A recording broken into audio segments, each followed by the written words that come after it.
This day in sports history. It's March 17th, and on this day in 1973, the Philadelphia 76ers set a record for futility and kept right on going. If you happened to be living in the Philadelphia area in 1972, you might have come across a want ad in the Philadelphia Inquirer. Wanted: one head basketball coach to coach the local professional basketball team. No NBA experience required. Salary negotiable. Now, understand, they did not start looking for a coach with this ad in the newspaper. They had talked to a lot of folks to replace Dr. Jack Ramsey, who had moved on to coach the Buffalo Braves. It's just that nobody really wanted the job.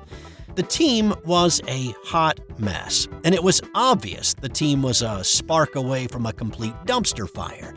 So, getting a little desperate, the Sixers management had put the ad in the Inquirer.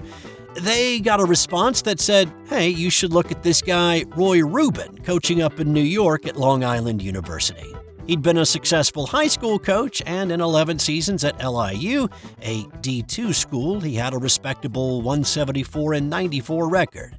The Sixers talked to Rubin soon after and offered him the job. It became obvious fairly early on in the 72-73 season that Rubin was in way over his head. He was a nice guy with no idea what to do with a pro basketball team. Sort of like a 70s version of Ted Lasso. How did the Sixers get here? They'd won an NBA title as recently as 1967, winning 68 games that season. The decline began in July of '68 when the Sixers traded Wilt Chamberlain to the Lakers. The relationship between Wilt and owner Irving Kosloff had deteriorated over a scuttled promise. Then, Chet Walker, another future NBA Hall of Famer, was traded to the Chicago Bulls. And then, the day Philly hired Rubin, the best player remaining on the roster, Billy Cunningham, bolted for the Carolina Cougars of the ABA.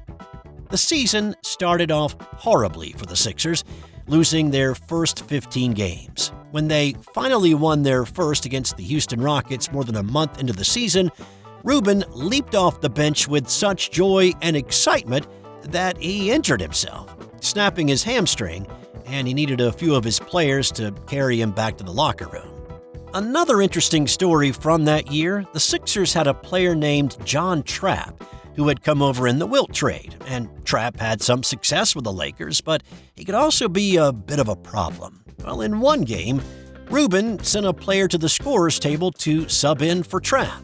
He'd only been on the court for a few minutes, and when Trapp saw the man was coming in for him, he gestured to a friend of his sitting behind the 76ers bench.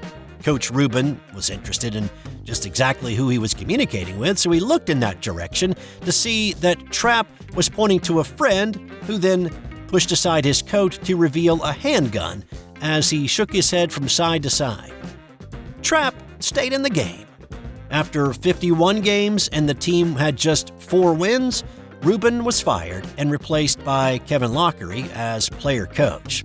Now, can you imagine getting traded to this team mid-season? Well, that was the fate of Kevin Van Arsdale, who was brought into Sixers purgatory 2 games into the Lockery stint. He said the team was like a car that was a burnt, faded, broken down, used lemon with a sticker price so low it was almost offensive. Philly lost the first 11 under Lockery before showing a little pulse of life with 5 wins in the following 7 games. Alas, it was like the film Awakenings, when De Niro is brought out of his catatonic state for a brief time, only to revert back by the end of the movie. Well, yeah, that's what happened. The Sixers went back to losing. Well, on this night, the 76ers were at home against the Baltimore Bullets. They'd tied the NBA record of 67 losses held by the 68 San Diego Rockets and the 71 Cleveland Cavaliers 3 nights before. For most of the first half, Philadelphia led. Fred Carter was scoring buckets from all spots on the floor in a desperate and prideful attempt to keep from going down in the record book, at least on this night. Carter poured in 39 points, too shy of his career best, but it just wasn't enough to stave off the inevitable. Baltimore's Elvin Hayes was also determined. With the game tied at 115, Hayes took over, scoring the final 5 points of the game and finishing with his season high of 43 and a 120-115 win for the Bullets. The 76ers set the record for most losses in a season, but they were not quite done yet. They lost their final 5 after that to end the year of futility with a 9-73 record. The 73-loss season has been challenged most recently by the 2016 Sixers, but still remains alone at the top of the list. Hey, real quick, you've heard me talk a lot about the Sterling Soap Company over the past few months, and if you haven't tried out their soaps, I get it. It's not easy changing up your routine. But let me just say, if you give them a try, I'm nearly 100% certain you will have zero regrets. They carry not only bar soap, but shave soap, liquid body soap, body lotions, beard balm, lip balm, and a lot more. Plus, there are myriad scents to choose from. Their products are made with natural ingredients and scented oils, and they are committed to being environmentally conscious. And I always get a handwritten note on my packing slip, so I know it's been checked before shipping, and it's a nice little human touch in a world that seems to be going away from that. Give Sterling Soap a try today at sterlingsoap.com. With any sport, there are improvements made to make the game more fair or watchable or enjoyable, maybe safer. Well, in basketball, improvements were made early on. The invention of the dribble was one of those. It took nearly a decade for someone to figure out that cutting a hole in the peach basket would be a good idea. But things continued to get better. And I've talked about others here, like the addition of the shot clock and the three-point line. Well, on this day in 1937, it was one of those good-for-the-game improvements. The center jump after every basket was eliminated. Yep, there was a time that after every made basket, the teams would return to center court and the ball would be lofted in the air for two tall dudes to battle for the next possession. This rule was changed because, well, teams were stacking their lineup with taller and taller players in an effort to win the persistent jump balls. So, basketball's National Rules Committee approved a recommendation by the National Coaches Association to eliminate the jump ball after every made bucket. Instead, the jump ball would only be used to start the game and at the start of overtime. They agreed to a one-year trial, but of course it was an overwhelming favorite of coaches everywhere, and possession out of bounds after a made shot became the permanent rule. On this day in 1955, a riot broke out at the Montreal Forum during a game between the Canadiens and the Detroit Red Wings. But it wasn't because of what was happening on the ice. The riot was in protest of the Montreal Canadiens' Maurice the Rocket Richard's suspension for the remainder of the season, including the playoffs, by NHL President Clarence Campbell. The announcement of Richard's season-ending suspension had been made the day prior by Campbell, and the incident leading to that decision happened on the 13th. So let's rewind back 4 days. With 4 games left in the regular season, Montreal was in Boston playing the Bruins. At the 14-minute mark of the third period, with the Bruins up 4-2, a fight broke out. Actually, it may be better to call it a brawl.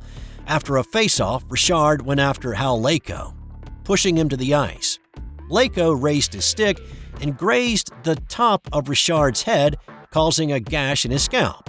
After a few seconds, Richard realized that he was bleeding from the hit that he took from Laycoe's stick, and he went after Laycoe again. Before he could get to him, though, linesman Cliff Thompson grabbed Richard and held him back.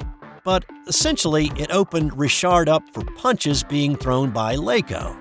After absorbing a few of those punches, Richard escaped the hold and landed 2 punches to the face of Thompson, the linesman.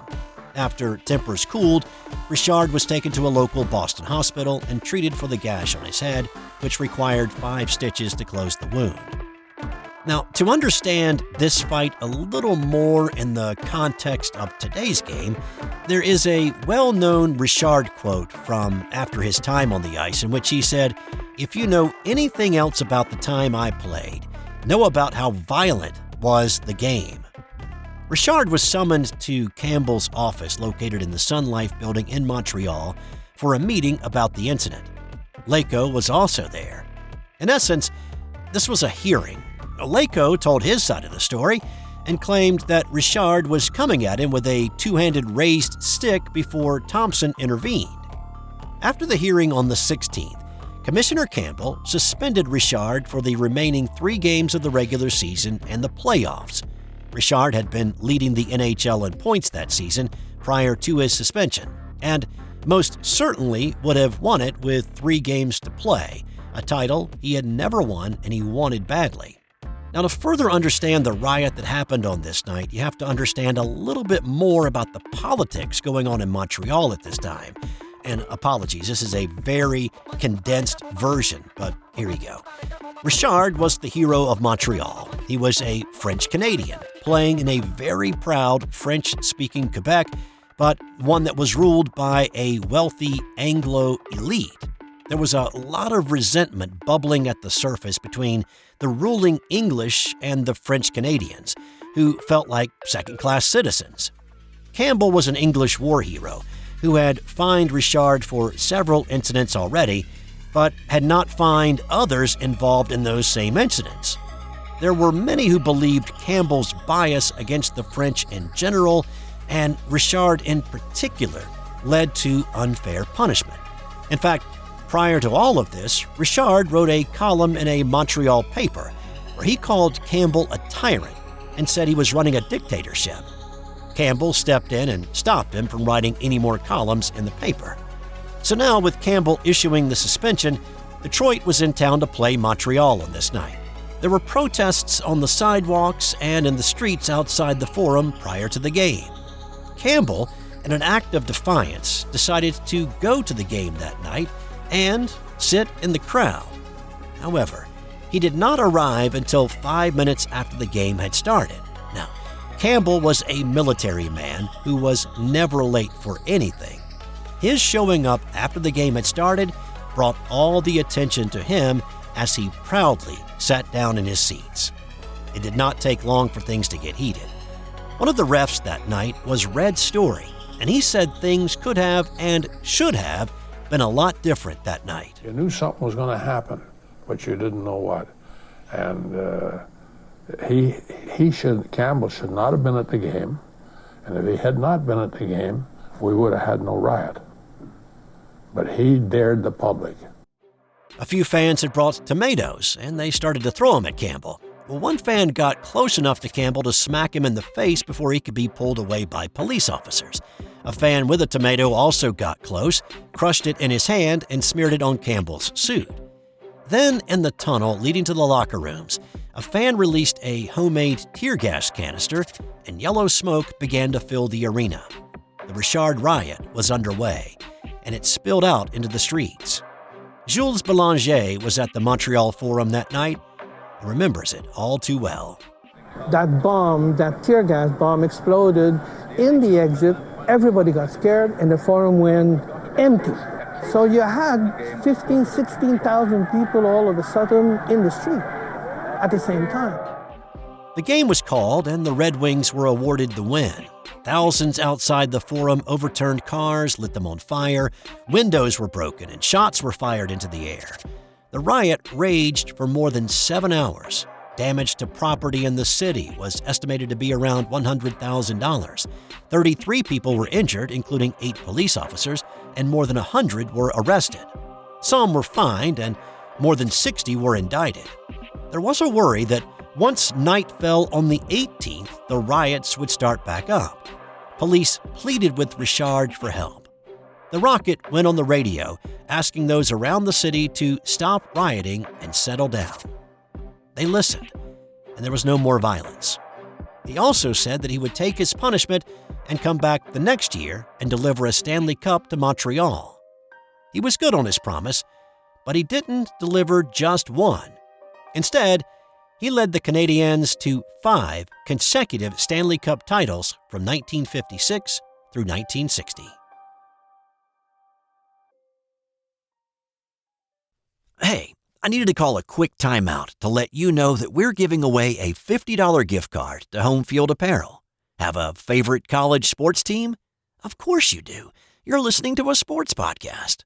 Well, Home Field Apparel has all the great gear so you can support your team in style. Jerseys, hoodies, hats, and a whole lot more are available in your team's colors and insignias. So go to sportshistorynetwork.com/giveaways for your chance at a $50 gift card to Home Field Apparel. I've also put a link in the show notes. Now, let's get back out there. We've got more of this episode to do. And on this day in 1897, it was a boxing match between Robert Fitzsimmons and James J. Corbett. Who, you may be asking? But this is one of the all-time great fights, and it's known by 2 words: Solar Plexus. Corbett was the champion at the time after beating John L. Sullivan. That name you know if A, you're a boxing fan, or B, you're a DiSH fan, and remember the March 10th edition.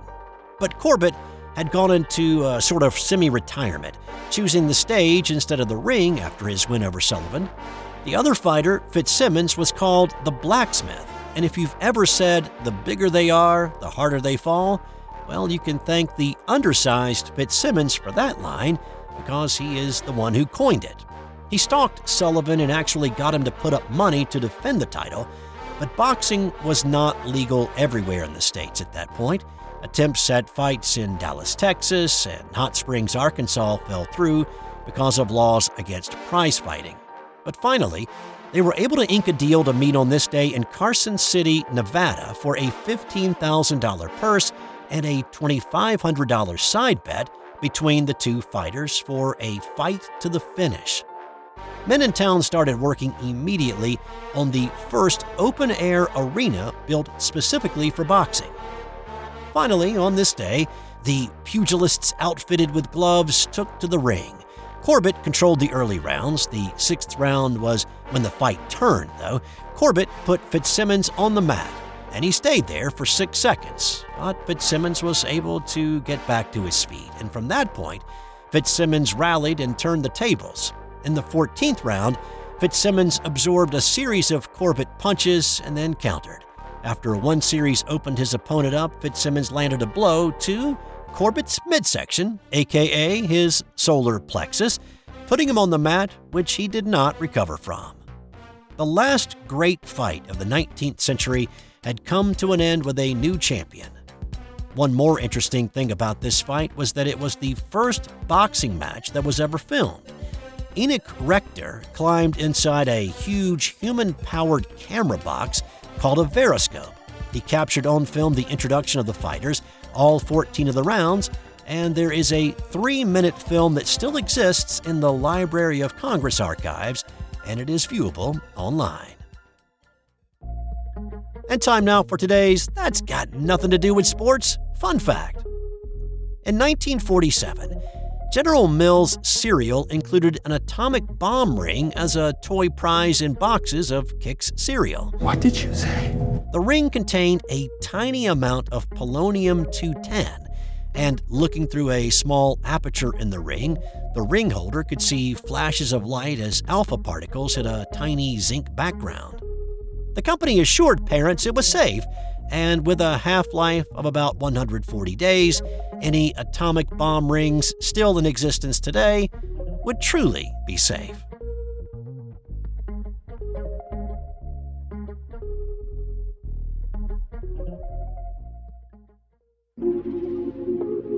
This has been an original Thrive Suite production.